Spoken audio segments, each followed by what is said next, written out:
এই তানু, ঘুমিয়েছিস? তানিশা ঘুম জড়ানো কণ্ঠে বলল। ঘুমাচ্ছে, বরের সাথে কথা বলা শেষ। হুম, তুই বলিসনি? হুম বলেছি তো। দেখ আজ কত সুন্দর আবহাওয়া, তোর ভাইকে মিস করছি। তানিশা হাসলো। তিশা ওর দিকে ঘুরে শুয়ে বলল, শোন একটা কথা, কাল শুনবো, এখন ঘুমাতো।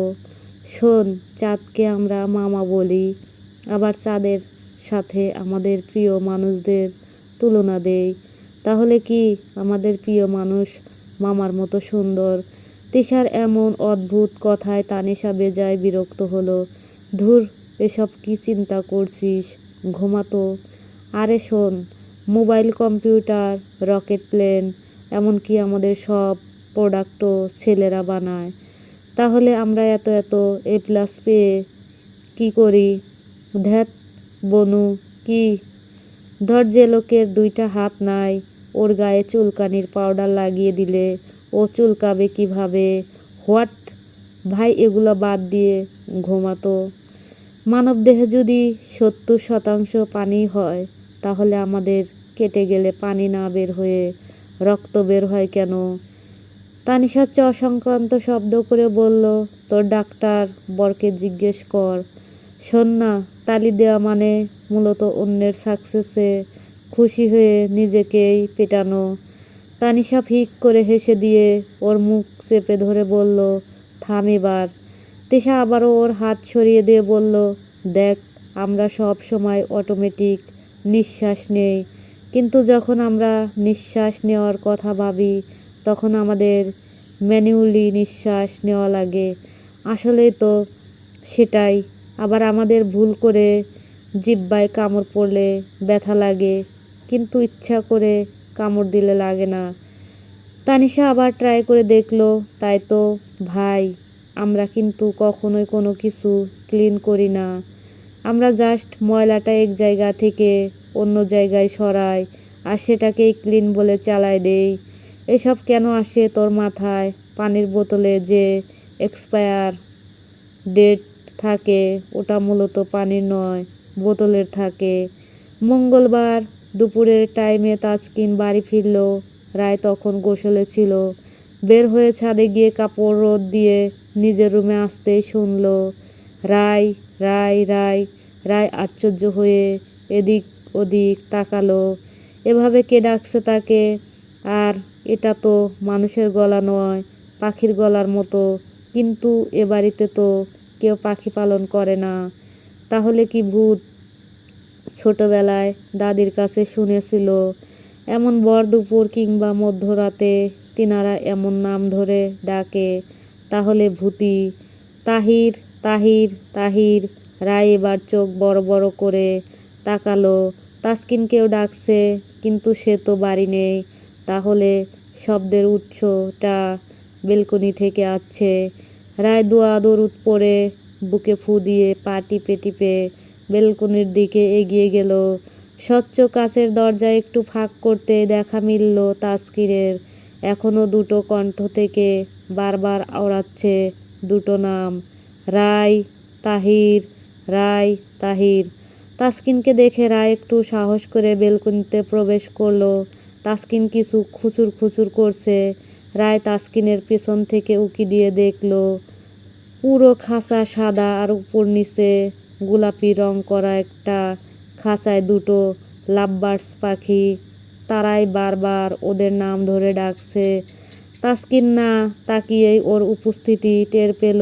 সে পাখির খাঁচাটা উপরে ঝোলাতে ঝোলাতে ডাকলো, রায়, রায় মুগ্ধ হয়ে পাখি দুটো দেখতে দেখতে আনমনে বলল, হুম, পাখি দুটো তোমার জন্য পছন্দ হয়েছে? রায় খুশিতে উৎফুল্ল হয়ে উঠল। তার চোখ চকচক করছে। সত্যি আমার জন্য? তাসকিন খাঁচাটা লাগিয়ে হাত ঝাড়তে ঝাড়তে বলল, হ্যাঁ।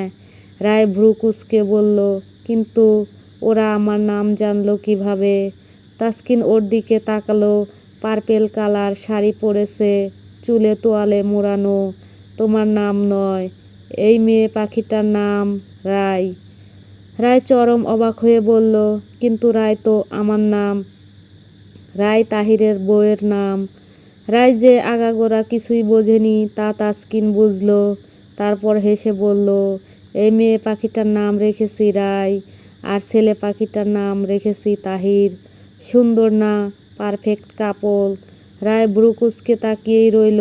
তাসকিন ওর হাত ধরে টেনে নিজের কাছে নিয়ে আসলো। তারপর বলল, আমি শিখেছি ওদের এই নাম। রায় পাখিটা তুমি, আর তাহির পাখিটা আমি। পিছন থেকে জড়িয়ে ধরে রায়ের মাথার তোয়ালেটা খুলে ফেলে চুলে মুখ ডুবিয়ে দিল। রায় রায় পাখি দুটো দেখে আবারও বলল, কবে কিনেছেন এদের? নাম শিখতে তো অনেক সময় লাগে। শুধু নাম নয়, ওরা আরও অনেক কথা বলতে পারে। কিনেছি 1 বছর আগে। রায় আরও একটা ক্লু পেল। তাদের বিয়ের এখনো 7 মাসও হয়নি। তাহলে এই পাখিদের নাম 1 বছর আগে রেখেছে, মানে 1 বছর আগে থেকে সব চলছে। কিন্তু কিছু জিজ্ঞেস করলো না। এর মধ্যে পাশের বেলকনি থেকে একজোড়া জল করা চোখ চোখে পড়ল। রায়ের খুব রাগ হলো। সে বাঁকা হেসে তাসকিনের দিকে ঘুরল। তাসকিন দুহাতে তার কোমর আঁকড়ে ধরে আছে। রায় মিষ্টি হেসে তাসকিনের শার্টের বোতাম খুলতে খুলতে বলল, গরম পড়ছে আজ অনেক, আপনাকে ক্লান্ত লাগছে, যান গোসল করে আসুন। তাসকিন ভ্রু কুঁচকে ওর মতিগতি দেখার চেষ্টা করলো। বউয়ের এসব সমাদর তো তার কপালে নেই। তাহলে আজ কি হলো? তার চতুর মস্তিষ্ক মুহূর্তেই ধরে ফেলল। আর চোখে মিথিলার বেলকনিতে তাকাতেই দেখল মিথিলা দাঁড়িয়ে দাঁড়িয়ে ফুলছে তাদের দেখে। তাসকিনের মাঝে মাঝে মিথিলাকে ধন্যবাদ দিতে ইচ্ছে করে। ওকে জ্বালানোর জন্য হলেও বউ তার আশেপাশে ঘেঁষে। তাসকিন ওকে আরেকটু কাছে টেনে নিয়ে বলল, চলো তাহলে। কোথায়? গোসলের সঙ্গ দিতে। রায় মেকি লজ্জার পাওয়ার হাসি দিয়ে বলল, ইস, আমি গোসল করেছি, আপনি যান। মিথিলা চিরবির করে নাক ফুলিয়ে রুমে চলে গেল। মিথিলা চলে যেতে রায় ছিটকে সরে গেল। কিন্তু তাসকিন কি তাকে সরতে দেয়? আশকারা যেহেতু দিয়েছে, তেমন ফলও তো ভোগ করতে হবে। সে রায়কে টেনে হিঁচড়ে রুমে নিয়ে গেল। দুপুরের ভোজনে বসেছে সকলে। জাবের তার বিয়ের পরের দিনই তার বউ নিয়ে মির্জাবাড়ি ত্যাগ করেছিল। মায়ার জন্য একজন নার্স রাখা হয়েছে, যে সারাদিন মায়ার খেয়াল রাখে। তাসকিন টেবিলে বসতেই তার পাশের চেয়ারে টেনে মিথিলা বসলো। তাসকিন বিরক্ত হলেও কিছু বলল না। রায় লাল শাড়ির আঁচলটা মাথায় টেনে বের হতে হতে মিথিলাকে তাসকিনের পাশে দেখে আবার ক্রোধে জ্বলে উঠল। অদ্ভুতভাবে মিথিলাকে তার একটুও পছন্দ নয়। রায় ফোঁস ফোঁস শব্দ করে আবার রুমে ফিরে গিয়ে দরাম করে দরজা বন্ধ করে দিল। এত জোরে শব্দ হওয়াতে বাড়ির সবাই সেদিকে তাকালো। তাসকিন বুঝলো আসল কাহিনীটা। একটা দীর্ঘশ্বাস ফেলল। রেহেনা শেখ একজন মেয়েটকে বলল, রায়কে ডেকে আনতে। সে কি খাবে না? মেয়েট গেল ঠিকই, কিন্তু রায় এলো না। তিশা, তাসিন আর তানিশাও বুঝলো কাহিনী। তাই তানিশা বলল, আম্মু, ভাবির খাবার ভাইয়ার কাছে দিয়ে দাও। ভাবি হয়তো রুমে খাবে। ঠিক আছে। তাসকিন নাকে মুখে গিলে চটপট বইয়ের খাবার নিয়ে চলল। রায় শুধু দরজায় বাড়ি দিয়ে ভিড়িয়েছে, লক করেনি। তাসকিন ভয়ে ভয়ে খাবার নিয়ে রুমে প্রবেশ করে দেখল রায় রুমে নেই। বেলকনিতে হয়তো সেন্টার টেবিলের উপরে খাবার রেখে বেলকনিতে গিয়ে দেখল রায় কাউচে বসে আছে। খেতে গেলে না কেন? ইচ্ছা হয়নি তাই। আজব, আম্মু কি মনে করেছে? রায় এবার আগুনের মতো জ্বলে উঠল। এমনভাবে তাকালো যেন তাসকিনকে খেয়ে ফেলল। সব সময় কেন আমার সবাইকে মন জুগিয়ে চলতে হবে? আমার ইচ্ছা অনিচ্ছা কিছু নেই। আমার মন জুগিয়ে কয়জন চলে? তাসকিন এমন একটা শুষ্ক ঢোক গিলে ওর পাশে গিয়ে বসে বলল, এতে আমার কি দোষ? ওকে কি আমি আমার পাশে বসতে বলেছি? আমি কি সেসব কিছু বলেছি? আমি জানি মিথিলা আমার পাশে বসেছিল, তাই তুমি এমন করছো। আপনি আমার পাশ থেকে সরুন। তাসকিন ওর কাঁধ জড়িয়ে এগিয়ে আনলো নিজের কাছে। রাগ করো না পাখি, চলো খাবে। মিথিলাকে ঢাকা পাঠানোর ব্যবস্থা করছি। রায় ঝাড়া মেরে সরিয়ে বলল, কেন পাঠাবেন? আপনার তো সুখ লাগে। সুন্দরী মেয়ে পাশে বসলে তো শরীর গরম হয়ে যায়। নির্লজ্জ পুরুষ কোথাকার। চরিত্র নিয়ে কথা বলাতে তাসকিনের খুব রাগ হলো, কিন্তু তারপর চেপে গেল। পাজাবটে কোলে তুলে নিয়ে নিল। রায় চেঁচিয়ে বলল, ছাড়ুন, ছাড়ুন বলছি। অসভ্য শয়তান লোক কোথাকার। আমাকে ছোবেন না আপনি। ছোবো না, খেয়ে নাও লক্ষ্মীটি আমার, পরে খাবো, আপনি যান। তাসকিন রায়কে সোফায় বসিয়ে খাবার মাখিয়ে ওর সামনে লুকমা ধরলো। রায় মুখ ঘুরিয়ে নিল। সরি বলছি তো, আর জীবনেও ওর সাথে বসবো না। কেন? কারণ আমার বউ জিলাস, তাই। নাটক করবেন না, ছাড়ুন। সময় নেই, কাজ আছে আমার, খেয়ে নাও প্লিজ। রায় হাত ঝাঁকি মেরে খাবারটা ফেলে দিল। তাসকিন এবার জ্বলে উঠল। খাবার অপচয় করাটা আমি পছন্দ করি না রায়। এমন কঠিন স্বরে বলাতে রায়ের কান্না পেল। ছলছল চোখে তাকাতেই তাসকিন অসহায় মুখে তাকিয়ে বলল, এমন কেন করছো? হাতে সময় নেই, খাও না প্লিজ। আপনি যান, আপনাকে বসে থাকতে বলেছি আমি। স্বামীর কথা না শুনলে পাপ হয়। একদম মাসালা দিবেন না আমাকে। নিজে তাহাজ্জুদ নামাজ পড়ে মদ গেলেন তার বেলায়। কি তার বেলায়? এটা কত বড় পাপ জানেন? ইসলামে মদ খামর পান করা সম্পূর্ণ হারাম। কোরআনের নির্দেশ, আল কোরআনে বলা হয়েছে, হে মুমিনগণ, নিশ্চয়ই মদ, জুয়া, প্রতিমা ও ভাগ্য নির্ধারণের স্বরগুলো শয়তানের অপবিত্র কাজ। সুতরাং তোমরা এগুলো থেকে বেঁচে থাকো। সূরা আল মাদিয়া হাদিসের নির্দেশ। মুহাম্মদ সাল্লাল্লাহু বলেছেন, যা অধিক পরিমাণে নেশা সৃষ্টি করে তার অল্প পরিমাণও হারাম। মদ খাওয়ার শাস্তি ইসলামী শরিয়া অনুযায়ী দুনিয়াতে হদ শাস্তি। কিছু ফিকহ মতে 40 বা 80 বেত্রাঘাত। আখিরাতে কঠিন শাস্তির সতর্কবার্তা রয়েছে। আচ্ছা, আর খাবো না, এই তোমাকে ছুঁয়ে কথা দিলাম। রায়ের হাত ধরে বলল, আরে যেগুলো গিলেছেন তার জন্য শাস্তি দিয়ে দিও। রায় ভেংচি কাটল। তাসকিন বলল, খাবে না? না, জোর করব কিন্তু। পারেন তো সেটাই। তাসকিন এবার বেজায় বিরক্ত। সত্যি সত্যি ওর চোয়াল চেপে ধরে মুখে খাবার পুরে দিল। রায় ফেলতে গেলেই তাসকিন চোখ রাঙালো। রায় আর ফেলল না। তাসকিন ওর আড়ালে মুচকি হাসল। তাসিন ফাঁকা রাস্তায় দাঁড়িয়ে অপেক্ষা করছিল নিজের বন্ধুর। তখনই সামনে দেখলো একটা পরিচিত অবয়। হ্যাঁ, রাশাই তো। পিছনে ঊর্ধ্বমুখী একটা দানবাকৃতির টাক ধেয়ে আসছে। জোরে জোরে হর্নও দিচ্ছে, কিন্তু রাশা সরছে না। তাসিন আর দেরি করল না। নিজের গায়ের সবটুকু বল প্রয়োগ করে ছুটল। এদিকে ট্রাকটাও মেরে দেবে ভাব। তাসিন দৌড়াতে দৌড়াতে বলল, রাশা, সরে যান প্লিজ। কি করছেন রাশা?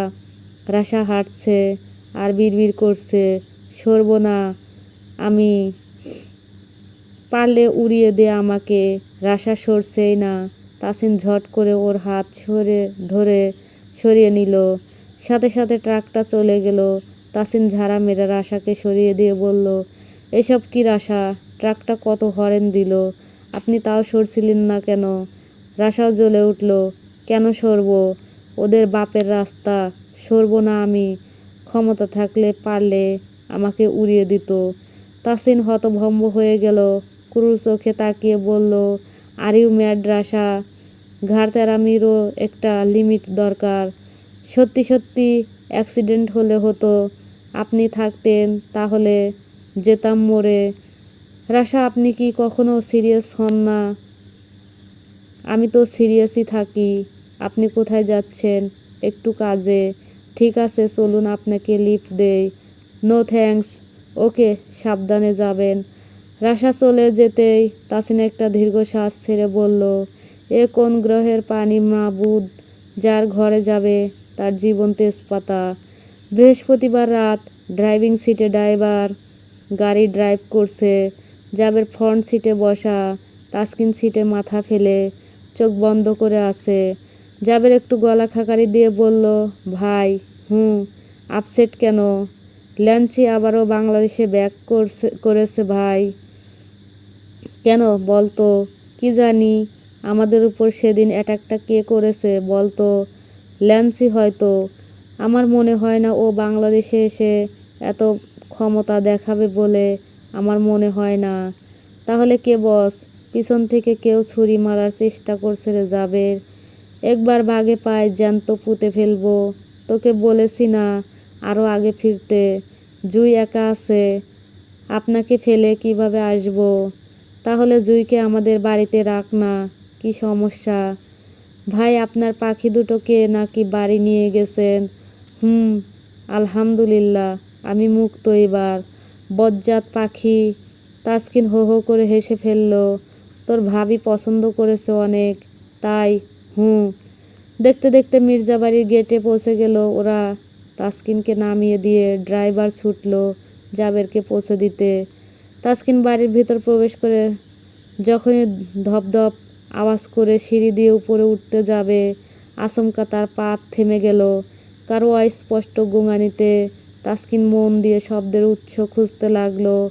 মস্তিষ্ক বলছে কিচেনে থেকে আসছে এই শব্দ। তাসকিন ধীর কদম ফেলে কিচেনের দিকে এগিয়ে গেল। হ্যাঁ, ঠিক, ফ্লোরে কেউ বসে পা ধরে কান্না করছে। তাসকিন কিচেনের লাইট অন করে দেখলো মিথিলা খোলামেলা এক নাইটি পরে বসে আছে পা ধরে। তাসকিন বিরক্ত হলেও এগিয়ে গেল। মানবতা বলতেও তো কিছু আছে। তাসকিনকে দেখে মিথিলার কান্নার সুর আরো বেড়ে গেল। তাসকিন ওর সামনে হাঁটু মুড়ে বলল, কি হয়েছে? পায়ে ব্যথা পেলে কিভাবে? মিথিলা এবার নাকি সুরে কেঁদে উঠল। দেখো না তাজ ভাই, আমি পানি নিতে এসেছিলাম, কে যেন এখানে এই নাইফ ফেলে রেখেছিল, আমার পা কেটে গেছে। তাসকিন দেখল আসলেই অনেকখানি কেটে গেছে। মিথিলা নাক টেনে টেনে বলল, আমাকে একটু ঘরে পৌঁছে দিবে প্লিজ? তাসকিন চমকে উঠে বলল, আমি? হ্যাঁ, এখানে আর কাউকে দেখতে পাচ্ছি না তো। শুধু হাতটা ধরো তাহলে হবে। তাসকিন এদিক ওদিক তাকিয়ে কাউকে খুঁজলো, কেউই নেই। এত রাতে থাকবেই বা কেন? মিথিলা সত্যি আহত, অনেকটা কেটেছে, তাই মিথিলার হাত ধরে দাঁড় করালো। কিন্তু মিথিলা তো মিথিলাই। সে ঢলে পড়ল তাসকিনের গায়ে, আষ্টে পৃষ্ঠে জড়িয়ে ধরল। তাসকিনের শরীর রিরি করে উঠল। মেয়েলি ছোঁয়ায় তার শরীর গুলিয়ে উঠল।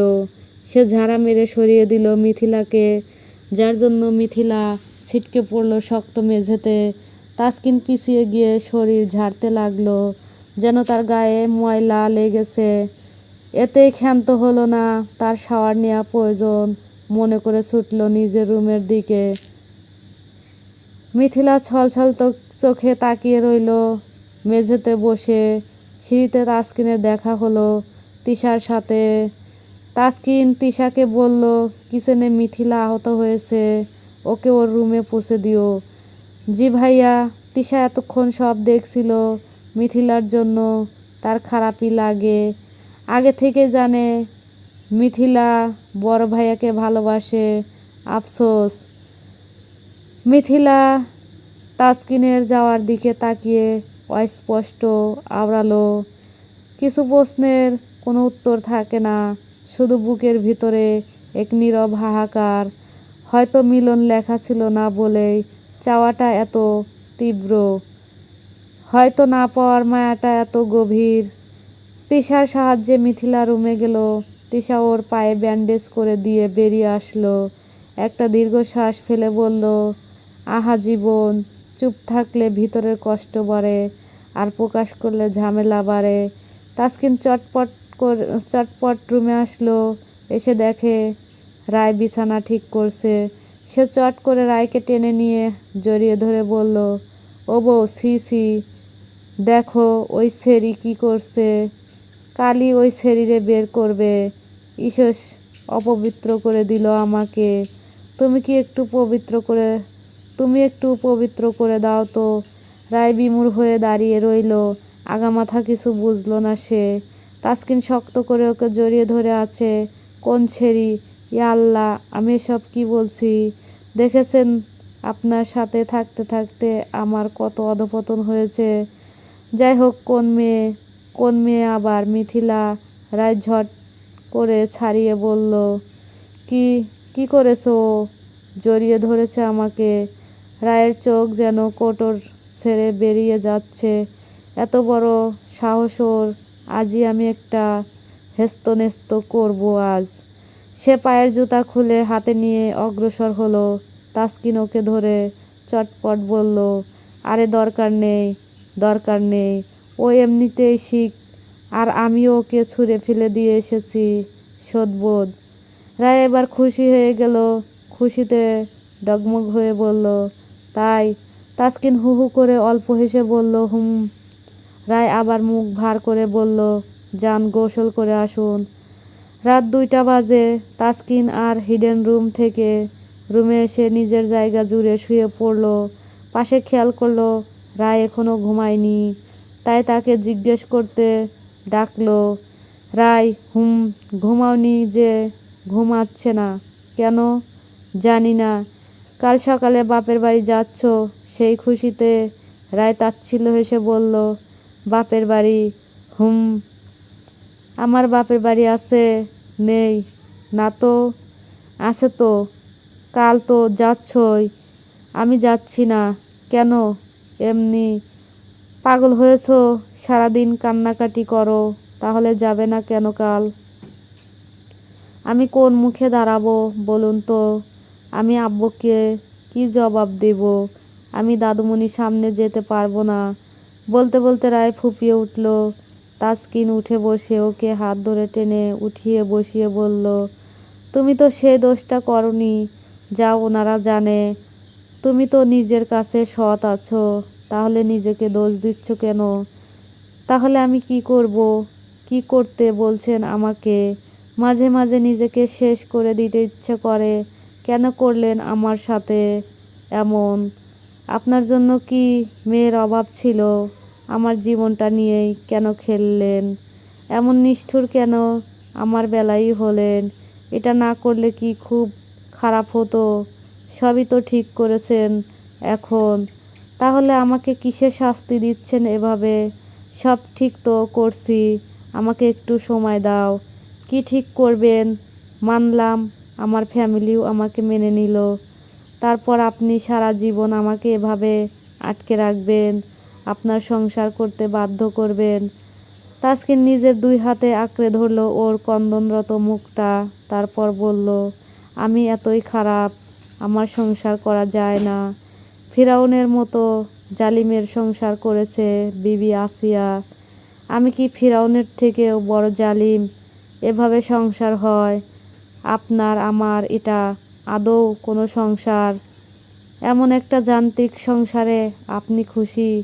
কি আছে এই সংসারে আপনার জোর জবরদস্তি আর আমার অবহেলা ছাড়া? তাসকিন মুচকি হেসে ওর কপালের সাথে নিজের কপাল মিশিয়ে বলল, আলহামদুলিল্লাহ, এই সংসারে আমি খুশি, খুব খুশি। কিন্তু আমি খুশি নই। তোমাকে খুশি করতে আমি কি করতে পারি পাখি? মুক্তি দিন আমাকে। তাসকিন এবার অসহায়ের মতো তাকিয়ে বলল, জানো এটা আমি কখনো পারবো না। তারপরও কেন বলো বারবার? আমাকে আটকে রেখে আপনার কি ফায়দা বলুন? আমাকে দিয়ে এখনো আপনার মন ভরেনি। আপনাদের নেতা ফেতাদের তো রোজ নতুন লাগে, আমি কি এখনো নতুন আছি? এই 6.5 মাসেও পুরনো হয়নি। আপনার মন কেন ওঠে না আমার উপর থেকে? আর কি আছে আমার কাছে? তাসকিন চট করে ওকে ছেড়ে দিল, অবাক হয়ে তাকিয়ে রইল ওর দিকে। আর কিছু বলল না। তার ঠাঁই হলো আজ বেলকনিতে। অনেকদিন পর আবার নিকোটিনের ধোঁয়া উড়াতে ইচ্ছা করলো। আজকাল এসব আর লাগতো না। ও তো অনেক চেঞ্জ হয়ে গিয়েছিল, তাহলে এখন আবার এসব কেন বলল? এই 6 মাসেও ও সেই প্রথম দিনটায় আঁকড়ে আছে। তাসকিন কি এখনো তেমন আছে? মোটেই না। তারপর ও আজ এত বড় কথাটা কিভাবে বলল? ওর একটুও বাধল না। তাসকিন রুমে গিয়ে আবার সিগারেট আনলো। রায় বালিশে মুখ গুজে কাঁদছে। তাসকিন কাউচের উপর বসে বসে ধোঁয়া ফুঁকতে লাগলো। রায় এক পলক তাকালো বেলকুনির দিকে। ঠিকই ধরেছে, সিগারেট টানছে আবারও। বুক ফাটবে, তবুও মুখ ফাটবে না। শয়তান লোক, জ্বালাতে জ্বালাতে জীবনটা ছাই করে দিল। জীবনেও এই লোককে ক্ষমা করবে না রায়। নির্দয়, পাষাণ, নিষ্ঠুর, অসভ্য, ইতর, বাটপার, চিটার, মিথ্যুক, হারামি একটা। তোর জীবনেও ভালো হবে না। আমাকে এত কষ্ট দিচ্ছিস তো তুই এভাবে কষ্ট পেতে পেতে মরবি। জানোয়ার। চলবে।